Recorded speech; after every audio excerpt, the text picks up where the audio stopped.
Assalamualaikum warahmatullahi wabarakatuh. Nah, setelah kemarin kita sudah benerin beberapa tampilannya, menyesuaikan ini ya.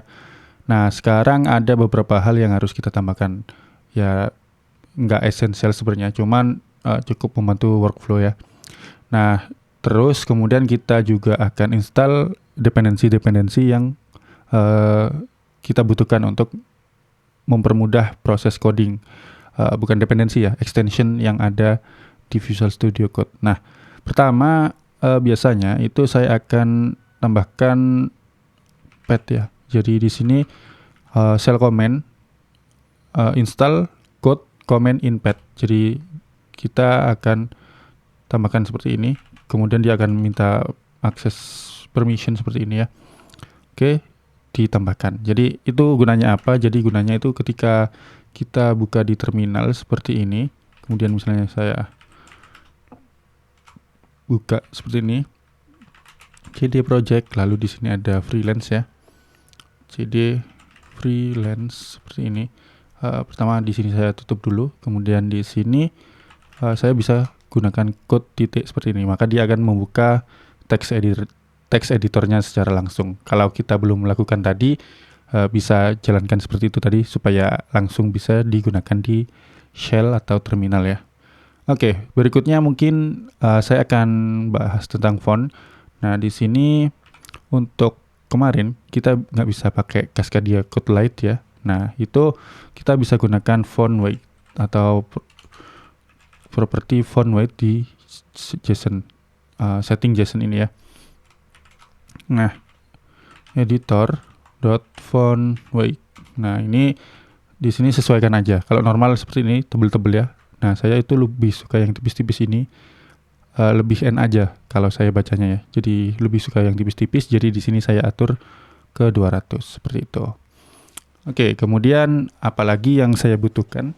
Karena sebetulnya saya sudah terbiasa dengan shortcut di Sublime Text ya, walaupun udah pindah ke Visual Studio Code itu udah beberapa tahun yang lalu, udah lama banget, tapi beberapa shortcut yang sudah terlanjur nempel dari Sublime Text biasanya sudah saya pakai. Misal Command R atau Control R untuk cari simbol, Control G untuk pergi ke line berapa, itu sudah terbiasa di Sublime Text. Jadi di sini saya akan install di Sublime Text ya, ekstensi untuk shortcut Sublime Text. Nah, untuk masuk ke extensionnya atau untuk install extension, itu kita tekan Command Shift X. Kalau di Windows mungkin Control Shift X ya. Jadi di sini kita bisa lihat. Nah, ini ekstensi yang sudah saya install. Nah, Sublime Text. Nah, ini ya Sublime Text Key Map tadi. Oke. Ini saya install. Jadi kalau kawan-kawan nggak butuh ini, silahkan biarin aja, nggak usah di install ya. Jadi di sini misalnya go to simbol jadi kayak gini otomatis ya. Kemudian untuk 7 line berapa ini ya beberapa shortcut yang udah terlanjur nempel dari Sublime Text supaya kepake aja, masih tetap kepake gitu. Oke, kemudian ekstensi file utils ya. Jadi di sini kalau kita lihat ya dikit aja menu untuk filenya ya. Jadi untuk duplikat dan lain-lain itu belum ada. Jadi di sini saya biasanya akan install file utils. Oke, di sini saya akan install file utils. Oke. Sudah selesai ya. Jadi di sini kita bisa lihat. Nah, ini banyak sekali untuk file utilsnya ya. Jadi tadi kan dikit ya. Jadi di sini ada duplicate, copy relative path dan lain-lain itu sudah di sini. Kemudian ada yang namanya ekstensi advanced new file. New file. Nah, ini kegunaannya apa? Ya, kegunaannya adalah untuk seperti ini. Jadi advanced new file. Nah, ini new file.